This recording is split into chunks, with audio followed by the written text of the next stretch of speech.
တခြားလားချစ်တာပါဗျာအဲ့ဒါဝပြတိကျုပ်တို့ကအတန်လေးမပါရတော့အဖေကငေါ့တယ်ပြောအဖေကပါလေအမေကလည်းအဖြစ်တန်တော့မတူဘူးတူပါဦးဗျာသို့တော့ချစ်တာချင်းတော့အတူတူပါဗျာအဲ့ဒါအမေကမျက်ရည်ကျချစ်တယ်အဖေကစိတ်ထဲအန်ကျိတ်ချစ်တာခွာတယ်နော်မှန်ပါဗျာဒါကြောင့်မြတ်စွာဘုရားရှင်ကိုယ်တော်မြတ်မှာမိဘတွေဆိုတာသာသမီရဲ့ပေါ်မှာအမြဲတမ်းပဲချစ်ခင်နဲ့ယူရတဲ့ဉာဏ်တို့တဲ့အဝိရောက်ပြီဆိုလည်းပဲရင်းထဲမှာငါသားလေးရှင်ပြပါစေတခြားလားမိဘလည်းပါဗျာအဖေကလည်းငါသားလေးရှင်ပြပါစေ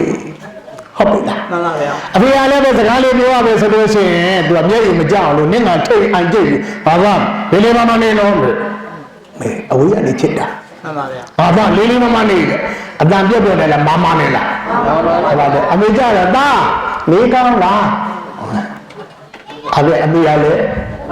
ချစ်တာလေချစ်ပါရဲ့သို့တော့အလုံးစုံတော်ကောင်းတွေကဘေးကရေတာသမီတွေကဘေးကရေအဖေတွေနဲ့မမထန်တန်လေးနဲ့မြေဆောင်လေးထိုးလိုက်ပြီဆိုရင်မချစ်တော့ဘူးတော့ထင်လားတဲ့အတန်ကိုမကြည့်နဲ့ရင်ထဲကအမှန်ကိုကြည့်အတန်ကြည့်ရင်တော့ဟုတ်တယ်တန်ထွက်မှာဟောအဖေကဟုတ်ပြီလားဒါကြောင့်တချို့ပြောကြတယ်အမေတွေကတာသမီတွေပြောပြအောင်ဆိုပြီးတော့တော့သမီးပြကြည့်ပြောအောင်တော့တာကြည့်ပြောအောင်ပေါ့ဘဒုအားကိုးတာအမေကအဖေကိုဘဒုပြောပြတာသမီးပြောပြလေသူပြောလေရတယ်ကျန်တယ်တော့တာကြည့်ပြောအောင်သူပြောရစဉ်းစားအဲ့ဒါနဲ့အဖေကပြောတာအမေယူရရပြောပြတော့အဲ့ဒီကအဖေကမျက်ထောင်ကြီးထုတ်ပြုံးကျင်တာမပြုံးတော့ဘူးဗေဒီအန်ကစိတ်ဆိုးတဲ့ပုံစံနဲ့ကြည့်အဲ့ဒီကဟိုအသားသမီးတွေကဲခတ်အားဖေးတဲ့ချင်းမခေါ်ငါတော့စုတော့ပါဟုတ်ပြီလားဒါရတော့စုတာပြီးရင်ထဲမှာပြစ်မထားတဲ့အတွက်ချစ်တာလေမှန်ပါဗျာဒါကြီးတို့ဆိုတာကိုမုန်းတာလားချစ်တာချစ်ကြပါဗျာအေးတာသမီးအကြောင်းပြောထားလိုက်ကျုပ်ကိုသက်တည်ပြီးတော့လေဟုတ်ပြီလားဒါကြောင့်မလို့အဖေတွေဆိုတာအမေချစ်တဲ့တန်နဲ့မလို့အဖေချစ်တဲ့ဆိုတာအတန်တင်းမာတယ်အတန်ကျဲတယ်အန်ကျိတ်ပြောတယ်ဒါအဖေချစ်အမေချစ်တာတော့တမီးချွတ်နွဲ့ချိုတာကဲတူလားတူပါဗျာဒါနဲ့နှစ်ပါးလုံးနှစ်ဦးသုံးသောမိဘနှစ်ပါးကသားသမီးကိုချစ်တာကြီးပဲမှန်ပါဗျာဒါလေးသိဖို့အရေးကြီးတာမှန်ပါဗျာခင်ဗျားတို့ကလေးကရေသားသမီးတွေရဲ့အဖေတွေဖြစ်ထားတဲ့ပုဂ္ဂိုလ်ပိုးသိပါပေါ့မှန်ပါတို့ကြတော့သားသမီးမရှိတော့တတိတိမှပြုတ်လို့တော့တော့သိသေးတာဟုတ်တယ်လားမှန်ပါဗျာအဲ့တို့ကြတော့ဘယ်သားတွေဖြစ်ရတော့ကြောက်ပါတပိတာပါကရောပါတယ်တဲ့ဒီသားပါကအဲ့ဒါတတိတော်ကိုသားတဖွဲတဲ့မှန်ပါဗျာဟုတ်ပြီလားမှန်ပါဗျာအဲ့တော့ဒီနေရာလေးမှာဘိုးကကြီးချစ်ပြီဆိုရင်တဲ့တပည့်တွေကိုရင်ထဲကချစ်ရတယ်တဲ့မျက်နှာပိတ်ချိုလို့မဖြစ်ဘူးမှန်ပါဗျာဟုတ်ပြီလားမှန်ပါဗျာအဲ့ဒီလိုပဲဒါကြောင့်လို့ကိုကျက်စာပြီးကြည့်ပြတာအဖေတွေကလည်းတာသမီးတွေချစ်တယ်ဒါလေးသိထားဖို့အရေးကြီးတယ်အဖေငေါ့ပြီအဖေဆိုပြီးဆိုကြတဲ့ကတခြားလားချစ်လို့လားချစ်လို့ပါဗျာပြန်ပြောအဖေငေါ့ပြီအဖေဆိုပြီးဆိုကြတဲ့ကတခြားလားချစ်လို့လားချစ်လို့ပါအဲ့ဒါကိုတာသမီးတွေကပြောင်းပြန်ယူတယ်ဘာဖြစ်လဲအဖေကငါ့အတချစ်ဘူးဟုတ်ပြီလားအမြဲတမ်းစူးနေတာပဲအမြဲတမ်းငေါ့နေတာပဲအမြဲတမ်းဆုံးမနေတာပဲပညာရှိသူတော်ကောင်းတွေကဆုံးမချက်ကိုလိုတာပြောဘာချက်ကိုလိုဆုံးမရပြစ်ထားမှာဆိုလို့ဆုံးမခြင်းဒီဘေးကရေကိုယ်ပုံပြန်ပုံတွင်းပေးတာလမ်းပြောင်းလမ်းမနေတဲ့လမ်းကိုဘေးကရေဖြောက်အောင်ပြင်ပေးတာဒါမိဘတွေရဲ့မေတ္တာဒါကြောင့်အစိုးလို့စပေးပါကတင်စသားသမီးတွေရဲ့အပေါ်မှာမိဘတွေရဲ့မေတ္တာတွေရှိတယ်တဲ့ကျေးဇူးတရားတွေရှိတယ်ရှိမရှိစေသာပေါ့ခမတို့တို့ဒီရွယ်ဒီချိန်ထိရောက်လာတာတခြားကောင်းလို့လားမိဘကောင်းလို့လားဒီကောင်းပါဗျာမိဘနှစ်ပါးကချစ်စိတ်တွေပြောက်အမုန်းစိတ်တွေရောက်ဆိုခမတို့လူလောကထဲမှာဒီနေရာတော့မရောက်နိုင်ဘူးဒါလေးစဉ်းစားဟုတ်ပြီလားမှန်ပါအဲကြောင့်ဒီနေရာလေးမှာချစ်တာကိုသိဖို့အရေးကြီးတယ်ဟုတ်ပြီလားမှန်ပါပြောဘာလို့သိလို့ ဒါဒီကနေစပြီးအဖေလောက်တယ်ဆိုလဲတခြားလာသားသမီးတွေချစ်တာအဒီကစားအဖေဆိုတယ်မပြောနဲ့နော်ဟောငါဖေငါသမီးငါသားငေါ့တယ်ဆိုတဲ့ကဘာဖြစ်လို့ချစ်လို့ပါအဲ့တော့မိသားရေလောကမှာမချစ်တော့ဘူးဘာမှမိသားရေသူ့အတွက်ကကောင်းကျိုးဆိုးကျိုးထက်မတွက်တော့ဘူးဆိုရင်ဥပက္ခပြုတ်ပလိုက်ပြီတဲ့ကောင်းကောင်းဆိုးဆိုးဘလို့မှကိုအပြောတော့ဘူးအဲ့ဒါဒီမိသားရေပြစ်ပယ်လိုက်တာပြောဘာလို့လိုက်တာပြစ်ပယ်လိုက်တာပါဗျာအဲ့တော့မပြောတော့ဘူးမဆိုတော့ဘူးဆိုရင်ဘာလို့လိုက်တာပြစ်ပယ်လိုက်တာဆိုးနေတယ်ငေါ့နေတယ်မိသားရေပြောနေတယ်ဆိုရင်ဘာဖြစ်လို့ဖြစ်လို့ပါဗျာသူ့ဒီသားဒါလေးစဉ်းစားဒါကြောင့်မလို့ပฏิကတိသဒုဖေတို့မေတွေတို့မှာမေတ္တာတွေရှိနေတာကိုသိရှိတဲ့အခါကျတော့ပฏิကတိသအဖေမေတွေမတမ်းမစွမ်းမတမ်းဖြစ်တဲ့အချိန်အဖေတွေကွယ်လွန်သွားကြတဲ့အချိန်အဖေတွေရှိစဉ်ကာလမှာကျေးဇူးတရားသိပြီးတော့ပြန်ကျေးဇူးဆက်ရမှာတဲ့ဟုတ်ပြီလားမှန်ပါပါတရားလားကျေးဇူးဆက်ရကျေးဇူးဆက်ဒါဖြင့်ကျေးဇူးရှိတဲ့သိအောင်ရင်လို့ရမယ်ကျေးဇူးသိသွားပြီဆိုရင်သိထားတဲ့ကျေးဇူးတရားကိုသာသမီတွေကဘာလို့ရမလဲပြန်ပြီးတော့ကျေးဇူးဆက်ရမယ်တဘာဝနဲ့ကျေးဇူးဆက်ပြီးပြောပါတဲ့အမေကိစ္စအဖေကိစ္စမှာတရားတွေကိုအားလုံးကသာသမီတွေကမငြင်းညူအောင်ဆောင်ရွက်ပေးတဲ့ခြေတဲ့ပဲလောက်ကင်ပေးတယ်ဆိုတာလောကနီးနဲ့ကျေးဇူးဆက်တာပြောပါနည်းလောကနီးနဲ့ကျေးဇူးဆက်တာအဖေအမေတွေမရှိတော့ဘူးအဖေအမေတွေဘယ်တော့သားတွေဘဝကိုစွန့်ခွာသွားပြီဆိုရင်အဖေမေမရှိပြီမဲ့လို့အဖေကုံပြောဘာကုံအမေမရှိတော့ဘူးဆိုရင်လည်းပဲဘာကုံအမေအဲ့တော့ခန္ဓာရမရှိတော့တာဂုံတရားဆိုတာကတော့ရှိနေသေးတယ်မှန်ပါဒါလေးပိုက်နော်မှန်ပါဗျာအဲ့တော့တို့ကြတော့လေအဖေရှိနေသေးတယ်အဖေရှိရင်အဖေကျေးဇူးပြဆက်နိုင်အောင်ကြိုးစားအမေရှိနေသေးရင်လည်းပဲအမေကျေးဇူးကိုဘယ်လိုနည်းနဲ့ဆက်မလဲလောကနည်းဖြစ်ကြည်အောင်ဆက်မလားဓမ္မနည်းနဲ့ကြည်အောင်ဆက်မလားဆိုတာကျေးဇူးဆက်နိုင်အောင်ကြိုးစားရမယ်မှန်ပါဗျာဟုတ်ပြီနော်အဲ့တော့အမေသေးတွေကိုလည်းသွားကြပြီဘဝကိုမေတ္တာကြီးတတ်တာချသွားပြီဆိုလို့ရှိရင်လည်းပဲအမေအဖေကိုဘယ်တော့မှမမေ့ပါနဲ့တဲ့မြတ်စွာဘုရားကဒါဖြင့်ဘာလို့ရမှာလဲအမေအဖေခန္ဓာမရှိတော့ပြီမဲ့အမေအဖေရဲ့ဂုဏ်တရားဆိုတာအမြဲရှိနေတယ်မှန်ပါပြောဘာတရားအမေဂုဏ်တရားအမေအဖေရဲ့ဂုဏ်တရားဆိုတာရှင်နေတာအမေဆိုရင်အမေဂုဏ်မရှိဘူးလားရှိပါရဲ့အဖေဆိုရင်အဖေဂုဏ်တရားတွေကအဲ့ဒီဂုဏ်တရားတွေကဘေးကကြီးဘယ်ချိန်မှပြောက်မလဲဆိုရင်တဘာဝေမပြောက်မှာပြောတဘာဝေမပြောက်မှာဗျာခန္ဓာဆိုတာကတော့နေမြဲညပြောက်ပါဗျာသူခန္ဓာကိုယ်ခန္ဓာခန္ဓာကမြဲလားမမြဲပါဘူးအဲ့တော့ခန္ဓာပေါ်မှာ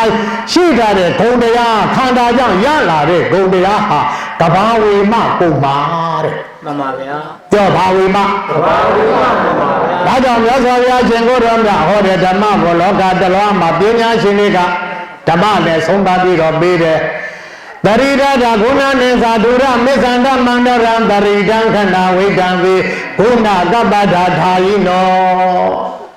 ခြေသားတော်တဲ့ခန္ဓာနဲ့ကိုမတူပါပြောပါတဲ့ခန္ဓာနဲ့ကိုမတူပါဗျာခန္ဓာဆိုတာမြဲတယ်တရားလားမမြဲတယ်တရားလားမြဲတယ်ဗျာဒါကြောင့်ခန္ဓာရှိနေတဲ့ပုဂ္ဂိုလ်ကြီးကြီးငယ်ငယ်ရေရေလတ်လတ်တစ်ချိန်ကြမှာတွေးချရင်ဒေသကြီးဓမ္မသဘောနဲ့ကြည့်ရင်တခြားလာပြည့်စည်သွားပြည့်စည်သွားခန္ဓာရှိတိုင်းဘာဖြစ်မလဲအေးခန္ဓာကိုအမိပြုပြီးတော့ရှိနေတဲ့ဘုံကတော့ဘာဝေမပုံပဲဘာဝေမပုံပါဒါဖြင့်ကဘာမဝေမချင်းခုံတရားရှိအဲ့ဒီခုံတွေကိုစွမ်းချုံပြီးတော့ပေါ်လွန်သွားကြတဲ့မိဘဒေးကိုကျေးဇူးရှိတာပြန်ပฏิပြီးတော့ပြန်အမှတ်ရပြီးပြန်ပူဇော်ကြရမှာသက်စွာဘုရားဒါကိုမိတ်တာဗရန္တိမာဒံပိရရောပုဗ္ဗေကေတမနုဿရံဘေကဝေဇဂဇဂမိတို့မာဒံပိရရောအမေနဲ့အဖေတို့ရဲ့ပုဗ္ဗေကတို့ဘဝမှာမရှိတာတဲ့တို့ရဲ့ဘဝပေါ်မှာတို့ရဲ့ခန္ဓာပေါ်မှာတို့သာသမီးအပေါ်မှာရှိထားတဲ့ကျေးဇူးတရားတွေကိုအပြန်ပြီးတော့အမှတ်ရပြီးတော့ဗရန္တိကိုအလက်ကြတဲ့အခါမှာလည်းပဲအမေဖေတို့ကိုပြန်လဲပြီးတော့လှုပ်ထွေးသမှုကျေးဇူးဆိုင်ရမယ်လို့ဘဂဝါဘုရား၆ပါးကံဘုရားရှင်ကိုယ်တော်မြတ်ကြီးသည်ဒီဝေတိ ကောင်းစွာမကေမိတ်ချွေတာဘူလိုက်ပါပေတတတ်တိ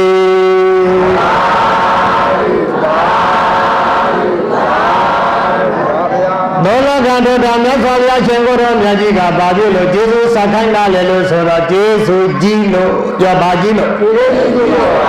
ဒါကြောင့်ကျေးဇူးကြီးတဲ့ပုဂ္ဂိုလ်တွေကိုအဲ့ဒီကျေးဇူးတွေကိုပြန်ပြီးတော့အမှတ်ရရမယ်ဟုတ်ပြီလားအမှတ်ရပြီးပြန်ပြီးတော့ကျေးဇူးဆက်ရမယ်လို့ဒီလိုပြောတာမှန်ပါ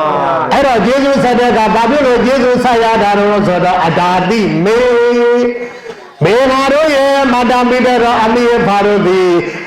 အထာတိတို့ဘာမှရှာမစားတတ်ခင်လို့မစားတတ်ခင်မှာသာသမီတွေကိုမိဘတွေကလှုပ်ကြွေးကြလေကုန်၏ခါဗျာတို့ရှာမစားခင်လို့မစားတတ်ခင်ဘသူကလှုပ်ကြွေးမိပါဟုတ်ပါဟုတ်ရဲ့လားဟုတ်ပါမှန်တယ်နော်မှန်ပါဗျာအဲ့ဒါ very right အမြဲမှန်တယ်လို့သိတယ်ရေးကြည့်တာဩတို့မေတို့ပဲလူလားမပြပဲတို့မစားနိုင်လေတို့ရှာမစားခင်ဘဒုရိယလုံကျွေးဘုရားရည်ဗျာအတာတိမေတို့ဖေရတို့မေရကကြီးကဲလို့ကျွေးတယ်လေပြီးတယ်လေဤဘုရားနာကိုရှင်ပြီးတော့မဝတ်နိုင်တဲ့ချိန်လေဘဒုရိယဆင်ပြီးမိဘတွေကသားသမီးအလှပြီးတယ်ငါသားလေးငါသမီးလေးဒီဝေကလေးဆင်လိုက်ရင်လှပါအဲ့ဒါလေးဝယ်ပြီးတော့ဆင်ပြီးတာဘုရားနာကိုအလှမပြင်တတ်ခင်ဘုရားနာကိုပြင်တတ်တဲ့အခါကျတော့သိအောင်တယ်မသိအောင်တယ်မျိုးဒီတိအထုတ်ဝယ်တာလေအဲ့တော့ဘုရားနာကိုပြင်တတ်တဲ့အချိန်မပြင်တတ်တဲ့အချိန်ကျတော့ဘယ်သူကဆင်ပေးအသမီးလေးနဲ့ဒီအဝဇာလေးနဲ့ဒီဆင်လေးနဲ့လိုက်တယ်ဟုတ်ပြီလားမိဘတွေကဆင်ပေးတာဒါကြောင့်အတာတိပေတို့လူလမ်းမမြောက်ပြီးဘာမှမလုပ်နိုင်တဲ့အခါမှာမိဘတွေရဲ့ကျေးဇူးတွေဟာဒါဝတိအမှာဒါကြောင့်ပုတ်ပေကတမလုပ်တတ်တာအရင်ကရှိထားတဲ့ကျေးဇူးကိုမေ့မပြစ်နဲ့အပတ်ရပြီဒါကိုပြောတာဒါကြောင့်ကျေးဇူးတရားကြီးမားလို့ဘုရားဆရှိတဲ့သူတော်ကောင်းတွေကပြန်ကျေးဇူးဆက်တာလေမှန်ပါဗျာဟုတ်ပြီလားမှန်ပါဒါကြောင့်ဒီနေရာလေးမှာမြတ်စွာဘုရားရှင်ကိုယ်တော်မြတ်ဝရဓမ္မတွေမှာဒါတိမေနောက်တစ်ခါကျတော့အကာတိမေမေဃဗျာမေဃတို့ရမိဘနမတို့သည်မာတာပိတရမိဘနမတို့သည်အကာတိအားတို့ရဲ့ကိစ္စမှန်သမျှတွေကိုငါတို့မဆောင်ရွက်နိုင်ခင်မှာမိဘနှစ်ပါးကပြန်လည်၍ဆောင်ရင်းပေးကြလေကုန်၏သာသမီတွေရဲ့ကိစ္စဘုရားကိုမချီးပဲနိုင်ခင်ကိစ္စမှန်သမျှကိုဘယ်သူတွေကနေပြီးတော့ချီးတဲ့ပေးမိဘတွေရရှိဗျာပွဲကြီးကျင်းနေဆိုရင်ဘယ်သူကခေါ်မိဘပါအဲ့တော့ကိုသွားနိုင်ပြီလားသွားနိုင်ပါဗျာမသွားနိုင်ဘူးသွားနိုင်ကမှဖေနေတဲ့အိမ်ဆောင်အဖေကကြည့်ကျင်ပြီးမဲ့လေအဖေအိမ်ဆောင်နေရောညာဟုတ်တယ်မသွားနိုင်တဲ့အခါကျတော့အဖေကနေပြီးတော့ထမ်းဖို့သေးရတွဲဖို့သေးရအမေနဲ့လေမှန်ပါဗျာဟုတ်တယ်လားမှန်ပါဗျာဒါကြောင့်မလို့ဒီနေရာလေးမှာပြန်စင်းစားရင်ဓမ္မတို့ရဲ့ဓမ္မကိုမမေ့ပြန်စင်းစားနိုင်ကျေးဇူးတရားအလွန်မတမကြီးမားတယ်စပ်ဖို့ကြေဖို့မလွယ်ဘူးတဲ့မကြေဘူးလို့ပြောတာမဟုတ်ဘူးကြေဖို့မလွယ်ပါဘူးဗျာမလွယ်ဘူးတဲ့ခမရတို့ကသိလာပြီးမှပြန်ဆောင်ရတာလေမှန်ပါဗျာဒါကြောင့်ယနေ့ရက်ကအလုံးစုံတော်ကောင်းနေစေစားပြီးဗမာပြည်ကြီးမှာပေးတိုင်းဘိုးဘွားရိတ်တာတဲ့အရွယ်ရောက်တဲ့အခါအဖေမိဘာမှမတောင်းဆိုတွားပို့တာအများကြီးပဲလိုင်းတွေပေါ်မှာလေပို့တာကိုမကြည့်ဘူးလေမှန်ပါဗျာအဲ့ဒါတချို့တွေကရပြတဲ့ဘိုးဘွားရိတ်တာဆိုတော့သူတို့စကားမျိုးရတာပို့တယ်ကိုယ့်အိမ်ကိုဘာနဲ့ကိုကြီးကြီးကျယ်ကျယ်ချစ်ချယ်လုပ်နေခြင်းကိုချင်ပြပါအဲ့ဒါနေတော့အဖေဆောက်တဲ့အိမ်ဘယ်သူဆောက်တဲ့အိမ်ဆောက်တယ်ဗျာတိုင်နေတော့အမေဆောက်တဲ့အိမ်ဘယ်သူဆောက်တဲ့အိမ်အဲ့ဒီမှာပိုင်ဆိုးပိုင်နေတယ်လေအမေကြံတော့တယ်အဖေကြတော့ဘိုးဘွားရိတ်တာတော့အဲ့ဒါကအလူနီးနဲ့ဓမြတိုက်တာခေါ်ဓမြတနက်ကြီးနဲ့တိုင်ပဲတိုက်တာမဟုတ်ဘူးစဉ်းစားဖို့ဟုတ်ပြီလားမှန်ပါဗျာဒါကြောင့်မလို့အတာတိမေအတာတိမေမင်းသားဗျာမေမေဃာတို့ယမိဘန္တဘာတို့သည်အတာတိဒုက္ခိသမသမြတို့ကိုဆောင်ရင်းပေးကြလေကုန်၏ဣတိဤသို့ကျေးဇူးတရားကြီးထားတဲ့ပုဂ္ဂိုလ်တွေတေထုံမိဘနှစ်ပါးတို့ကိုဒက္ခိနာဒိဏကွဲလောသွားကြပြီဆိုရင်ညီမှန်းပြီးတော့လည်းအလှတွေပေး၍အမျှဝေကြရလေကုန်၏ဟုတ်ပြီလားမှန်ပါဗျာအဖေတို့မေတို့ရှိနေပြီကံကောင်းလေးရင်ခဏကစိတ်တက်ကလေးမိုင်းစိတ်တက်ကလေးပြောင်းပြီမိုက်ကလေးရစိတ်ကလေးပတ်တော့အောင်မိဘနှစ်ပါးကိုလှုပ်ကျွေးတဲ့အောင်ကြိုးစားမိုင်းကိုစိတ်ကောင်းပြန်မွေးMy wife စိတ်ကလေးဖြူးနေပြီစီ အားကြောင့်ဒီမှာလည်းမိဘနဲ့သားတွေရဲ့မေတ္တာတွေကကြီးမားတာပြီးပြင်ချိန်ရတယ်လေ မှန်ပါဗျာ အဲ့ဒါကြောင့်မလို့မြတ်စွာဘုရားရှင်ကိုယ်တော်မြတ်ကပါတော့အကယ်၍များမိဘပေါ်မှာပြင်မာမိခဲ့ရင်မသိမလိမ္မာလို့များဆောင်ကြီးအောင်ကြီးနဲ့ပြောမိခဲ့ရင်မပြောမိဘူးလားပြောမိလား ပြောပါဗျာ ဘုရားကမပြောပြဘူးထင်နေတာဟုတ်တယ်ဗျာအဲ့လိုလိုပြောပြီးလို့ဆိုရင်ပြောပြီးတယ်မလုပ်နဲ့တဲ့အဲ့ဒီပြစ်တွေပြန်ချက်ပြေးတဲ့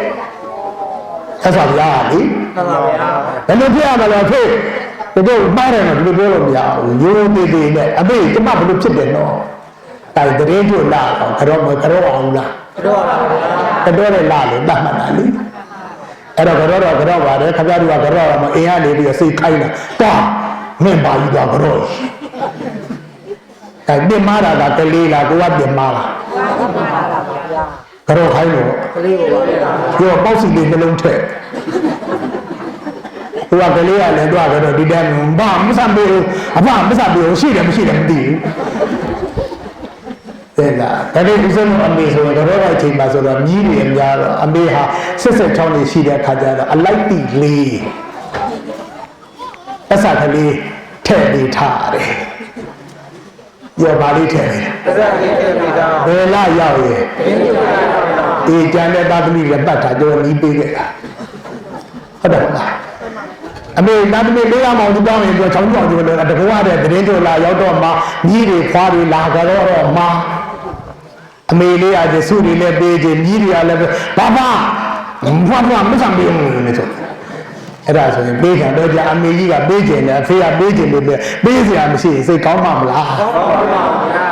ဒါဖြင့်သားသမီးတွေတောင်းရှိတယ်ကျုပ်ကခဏတီထည့်ပေးလိုက်တာအမေထဲဒါကြောင့်မလို့ကို့အဖေကို့အမေ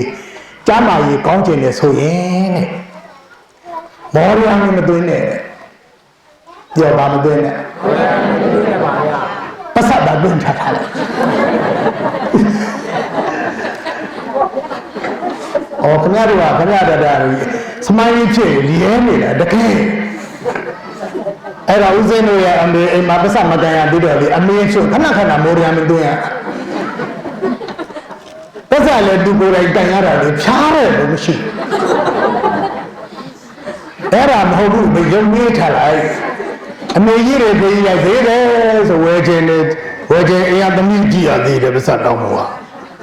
ဝဲခြင်းနာမမို့အစားခြင်းနာမစားရတဲ့ကစိတ်ထောင်းတော့မှဖြစ် ကိုကြည့်ပါဗျာ အဲ့ဒါယောဂဒုက္ခရောက်သွားတာပဲဒါကြောင့်ကိုယ်ကအဲ့ဒီကနေ test စမ်းသပ်ပြီးလုပ်ထားတာပို့ပြီးနိုင်တဲ့ချိန်ကကြာအမေမျက်နှာလေးကြည့်လိုက်တယ်ပတ်ဆက်လို့နေဆိုထည့်ပေးထားအဲ့ဒါ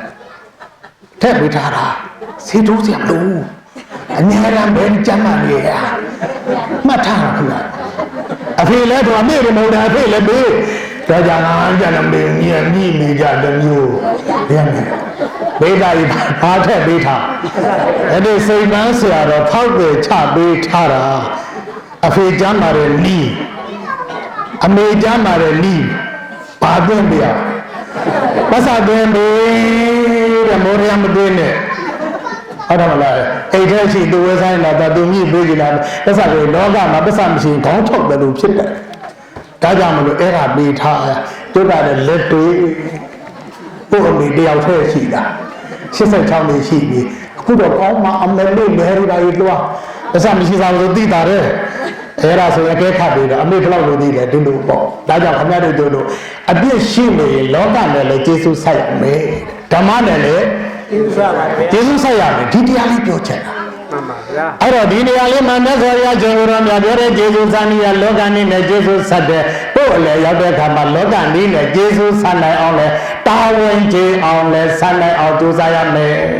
ဟုတ်ပြီလား မှန်ပါ ဓမ္မနည်းနဲ့အဖေမရှိတဲ့ပုဂ္ဂိုလ်တွေအဖေအဆောစီစီပုံနဲ့ခွဲခွာသွားပြီဆိုရင်လေအဖေကိုမမေ့ဘဲနဲ့ကုသိုလ်လုပ်ပြီးတော့အမြတ်ပေးနေရမယ်ပြောဘာလုပ်ပြီး ကုသိုလ်လုပ်ပြီးပြပေးရပါဗျာ တခြားလားဓမ္မလက်ဆောင် ဓမ္မရဲ့ဆောင်ပါ ဒါကြောင့်အားလုံးသောသူတော်ကောင်းတွေအဖေတွေရှိသေးတယ်အမေတွေရှိသေးတယ်ဆိုရင်အမေကိုလောကအနေနဲ့ကျေးဇူးဆက်ရဲ့လောကမှာခမရတို့တို့ပြောနေတာဗါတဲ့ဝေဒီဒုတိယဘုရားသခင်နဲ့ပြောဝေဒီပါတယ် ဒီရဗျာ လောကပြောနေတာနော် ဒါကြောင့်ခရီးမလေးရှားရောက်နေကြရဲ့ညီငယ်တွေလည်းပဲဘေးတိုင်တခြားအတွက်သွားတာလား ငွေတော့သွားတော့ မာနီအတွက်သွားလာလား မန်းတော့သွား ဒါကြောင့်တတိကြီးလည်းကြိုက်တယ်ပိုက်ဆံများတချင်းကလေမာနီတော့တချင်းကြဟုတ်တယ်ဆင်းရဲသားလည်းကြိုက်တယ် မန်းပါဗျာ ပိုက်ဆံများမာနီရှိဦးလားဘယ်တော့တချင်းကြဟုတ်တာလေတိုက်မရှိဘူးလားရှိလား ရှိပါဗျာ တတိသားလည်း ကြိုက်ပါဗျာ ဆင်းရဲသားလည်း ကြိုက်ပါဗျာ ဒါကြောင့်လောကကြီးဘေးကကြီးဓမ္မပြင်မဲ့ထွဲအမေတွေနဲ့ဝေးတဲ့နေရာသွားတာဒီတခြားလည်းမန်းဘူးလား မန်းပါ ဒါကြောင့်မန်းအရေးကြီးဟုတ်ပြီလားဒါကြောင့်လည်းလိုက်ရှာကြတဲ့ပုဂ္ဂိုလ်တွေအဝေးရောက်ကြတာခလေးမလေးရှားရောက်ခက်တာရတာမင်းဟာလူရာသူရာသားများလည်းခလေးဒီဓမ္မတရားနာပြီးလို့ရှိရရတဲ့ပစကိုကြစ်စုပြီးတော့အဖေးလွယ်လာကျမ်းမဖို့ဟုတ်ဘူးလား မှန်ပါဗျာ အမေရှိနေလည်းဘယ်လိုထားအမေထားဘာလို့ရမှာကိုဘာနာကိုတိမထားနဲ့လွယ်ပြီးဟုတ်တယ်လားဒါကြောင့်အားလုံးသောတော်ကောင်းတွေကကျမ်းမာရေးကိုလည်းပြည့်စုံနိုင်တယ်အဖေကိုလည်းအမေကိုလည်းကျေးဇူးဆက်ရ ရောက်ပါ ရောက်တယ်တဲ့ဒါကြောင့်အမြတ်ဆုံးတဲ့ကျေးဇူးဆက်ရမှာကအဖေတွေအမေတွေဓမ္မရိပ်ခို့အောင်တာသမီတွေကလမ်းညွှန်ပေးရမယ်ကြောက်ဘာရိပ် ဓမ္မရေးပါဗျာ တခြားရိပ်လားတရားရိပ်လား တရားရေးပါဗျာ တခြားလားမိဘနှစ်ပါးလားတခြားတိုက်တွန်းအမှာလားသားသမီးတွေရလား တော်နေရပါဗျာ တော့ကြခင်ဗျားတို့ကျုပ်တို့ကလည်းသွားပြီဆိုအဖေကလည်းအားရှိကြောင်းသွားလို့လည်းမပြောနဲ့ဟုတ်တယ်မလားအဲ့တော့ခင်ဗျားတို့ကျုပ်တို့ဗမာတွေကပြောတာရှိလိုက်သေးတယ်အတော်လေးဘာသာတရားကိုင်းရှာပြီးလုပ်ပြီးဆိုလို့ဘုန်းကြီးကမပြန်ဘူးဆိုရင်အားကြတဲ့လူတွေကသူတို့လိုမကြပြတော့နှစ်ဖက်ကဖျားဖြစ်နေဥမ္မေဘာသာရေးလုပ်ပြီးဆိုရင်နှစ်ဖက်ကဘာဖြစ်နေဘာကြီးလဲ အုံးကြီးခဲ့ပါဗျာ ပြောလဲပြောတာကြဟုတ်ပြီလားအဲ့တော့ဘုရားတရားနဲ့အရေးကလေးကြောင်းသွားနေလေကျန်တဲ့လူတွေလည်းဘောမကြရင်ပြောတာဘုရားတရားကြောင့်မလို့အတက်ကကြီးနေပြီနဲ့နော်ပါတဲ့ဆိုးလုံးပြီလို့ပြန်ပြောအဲ့တော့ဘေးကဘယ်မှမပြောလို့တာမရှိဒါကြောင့်မလို့ဒီနေရာလေးမှာသိတာကိုအရေးကြီးကမိဘနှစ်ပါးရဲ့ကျေးဇူးတရားကိုကျေးခြင်းနဲ့တရားဆက်ခြင်းနဲ့ဆိုရင်ဓမ္မနည်းနဲ့ဆက်မှတ်ပါကျေးဇူးကြည်တယ်ပြောပါနည်းနဲ့လောကနည်းနဲ့လေကျေးဇူးဆက်တာလေဆက်တာပဲသို့တော့ဓမ္မနည်းနဲ့ကျေးဇူးဆက်မှကျေးဇူးကြည်တာဒါနဲ့ဓမ္မနည်းနဲ့ဘယ်နည်းနဲ့ကျေးဇူးဆက်ရမလဲဘုရားဝိတရားဝိနေတဲ့အဖေမေတွေကိုဘေးလိုက်ဘာနဲ့နီးတော့ တရားနဲ့ ဘုရားတရားနဲ့နီးတော့အောင်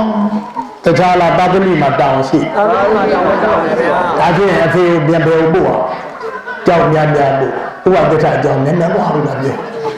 ဟုတ်တယ်လားဒါကြောင့်မလို့ဒီနေရာလေးမှာအားလုံးတော့ပြောတော့ကျေးဇူးဆက်ရင်ဒါကိုပြောတာဘောရကဒေါတာမြတ်စွာဘုရားရှင်ဘောတော်မြတ်ကြီးဘုရားအဖြစ်တော်ရောက်တဲ့အခါကျတော့ကပိလကိုပြီးဏိတော်ကြယုံကြောင့်တရင်သုံးနေတဲ့ချိန်တန်ခါနှလောင်းတဲ့တော့ကမိမိမွေးဖွားရာဒေသပြန်ကြွတဲ့အခါကျတော့ဘုရားရှင်ဘောတော်မြတ်ကြီးကအဖေကိုတဲ့တရားကြီးအေးတိုက်ကျွေးတာပြောဘာရေးတိုက် တရားရေးပါဗျာ တကယ်တော့အဖေဖြစ်တဲ့ပုဂ္ဂိုလ်ကမြတ်စွာဘုရားရှင်ဘောတော်မြတ်သားဘုရားကိုတန်ခါနှလောင်းတဲ့တော့ကပိလိုပြည်မျိုးကိုပြန်လာတဲ့အခါပြည်တော်ပြန်ဝင်လာတဲ့ချိန်ဆောကစားတဲ့ချိန်မှာစားထဲမှာတွေ့တာမဆိုးတော့မနိုင်ဘူးတဲ့စားထဲမှာစားတယ်မှာအဖေကသားဘုရားကိုပေးတာအပြစ်ပြောချင်တာဘာလို့လဲပြောနေတာဆိုတော့သားဘုရားကတန်ခါပေါင်း2000နဲ့တကွာတန်ခါပေါင်းမလား သက်တော်ပါဗျာ တခြားကြတာလားဆုံးခံကြလာတာလား ဟုတ်လားဗျာ ဆုံးခံကြလာတာအဲ့ဒါကိုအဖေကမကြိုက်ဘူးတော်တော်နာမင်းကြီးကငါကမိုးမလာကြတဲ့ကရွှေချောင်းစင်နဲ့သွားနေတဲ့ပုဂ္ဂိုလ်ဒီလိုတပိတ်ကြီးကြိုင်ပြီးတော့အိမ်စင်နဲ့ပြီးတော့တစုံတယောက်မှအလူခံစားရမလားအဲ့ဒါမှပေးတိုင်မိဘကအားမရဖြစ်သွားတခြားလားတာသမီပေါ်ချစ်တဲ့စောလား တော်ပြီပါဗျာပြောပါ ဘယ်မှာမင်းဒီတာသမီပေါ်ချစ်တဲ့စောဘာသာတစ်ထေသားဒီလိုဆုံးခံစားရမလားအပြစ်မြင်ဒီတော့မြတ်စွာဘုရားရှင်ဝရဏမြတ်ကအပြစ်မြင်တဲ့ဘေးတိုင်အတန်နဲ့အပြစ်မြင်ပြီးမဲ့တော့ယင်ထဲမှာတခြားလားချစ်စိတ်လား ချစ်တယ်ပါဗျာ ချစ်တဲ့စိတ်နဲ့လာတာဟာပါမွေးကြတဲ့ကရွှေထန်းစင်နေဒီလိုစိတ်ချင်းမတိုက်ဘူးဆိုသဆိုးတော်မနိုင်ဘူးတဲ့ဘယ်ဖဲနဲ့လာလဲစားထဲမှာဒီတိုင်းတွေ့အဲ့တော့တွေ့လိုက်တဲ့အခါကျတော့ဒီနေရာမှာမြတ်စွာဘုရားပါတော်ဆိုတော့ နောင်တော့ဘုရားတွေဟာတဲ့အရှင်ဘုရားတပည့်တော်တို့အိမ်ဆုံးစားကြွပါလို့တရားဝင်လျှောက်ထားကြမရှိရင်ဘုရားရှင်တိုင်းဟာဆုံးခံပြီးပါလို့တော့ဘုရားလားအဲ့ဒီဓမ္မစင်တိုင်းဆုံးခံကြွဆုံးခံကြွလာလဲတစုံတစ်ယောက်မှမလှူနိုင်တဲ့ပုဂ္ဂိုလ်တွေလာရောက်ပြီးတော့မလူသားနိုင်တဲ့ပုဂ္ဂိုလ်တွေဖယားရှင်ကိုယ်တော်မြတ်တန်ခါတော်တွေနဲ့အိမ်ရှိကြွတော့တခြားဖြစ်သွားတာလားကုသိုလ်ဖြစ်သွားကုသိုလ်ဖြစ်သွားအဲ့ဒီကုသိုလ်ဒီတခြားပိတ်တာလားအပေတကားကိုပိတ်စေဒါကြောင့်မြတ်စွာဘုရားရှင်ကိုယ်တော်မြတ်ကအပေလဲပိတ်စိတ်ဆိုတဲ့စိတ်နဲ့ဆက်ခံကြွ